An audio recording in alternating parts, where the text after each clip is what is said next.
Welcome to our Expresso kitchen, and back with us is the beautiful Nastasa Jaffa, the 2010 USN Face of Fitness winner. And this morning we will be talking about proteins, carbs and fats. What are they and why are they so important for us? Nastasa, welcome back to our Expresso kitchen.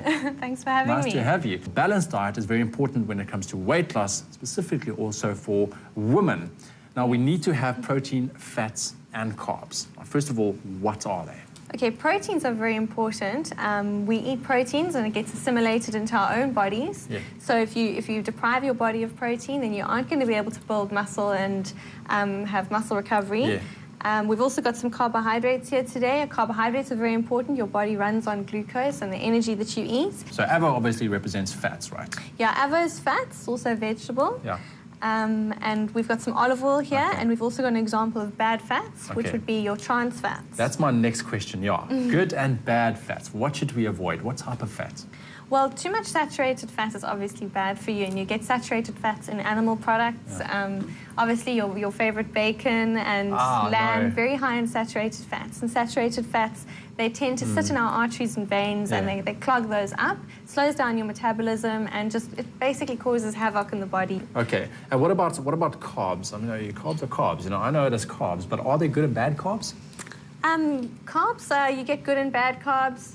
Example of bad carbs would be something that releases glucose too quickly into the blood. Yeah. So maybe a white pasta or something. If you eat a lot of that, then you're going to get a lot of sugar released really quickly into the blood. You're going to get an insulin spike. You're going to get maybe a hot flash. You're going to feel sleepy, want to go for a nap.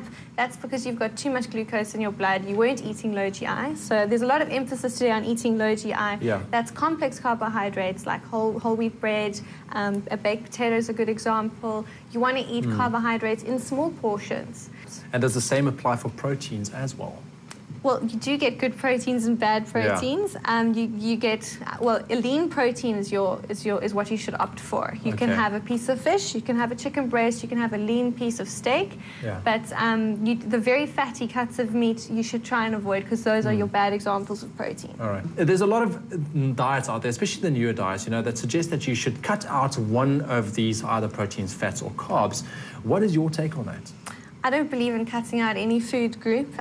Your body needs everything. Your body needs fats to balance your hormones. A lot of your body processes are governed by the fats that you have. And if you look at the structure of cells, the lipids around the cells are all fatty lipids. So your body really relies on fats to be a balanced organism. You need fats, good fats, olive oil, rapeseed oil, avocado oil, almond oil. Yeah. All of these vegetable oils tend to play a very important role in our bodies. And the same obviously for carbs and proteins. You need that balance between the three of them, and not too much of one. Of course you do. You need, your brain relies on glucose to function. I mean, that's the only energy source that your brain has. So if you cut out carbohydrates, you're gonna get really sluggish. You aren't gonna be able to concentrate. You need to have glucose every day in every meal. So you should have carbs with every meal. So I don't believe in these diets of cutting out carbs. You can reduce the amount of carbs you have, and your body will be inspired to maybe search for other energy sources around the body, your stored fats. So if you reduce your carbs, your body's going to maybe burn some fats.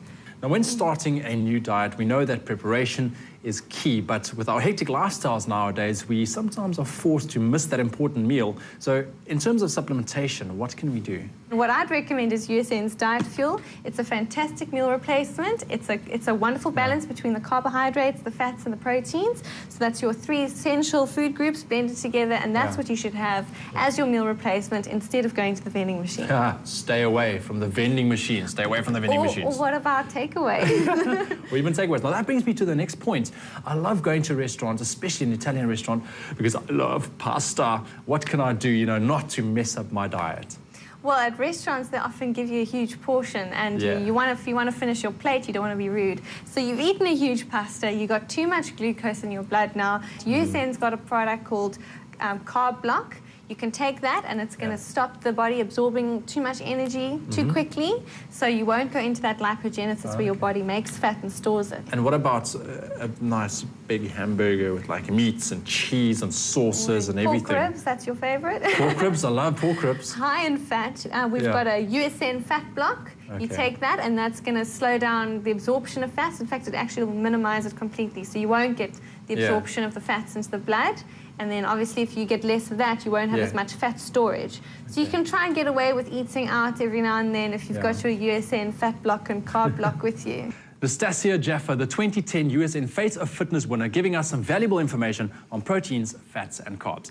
Now join us again tomorrow because she will be showing us a healthy breakfast, so don't miss that.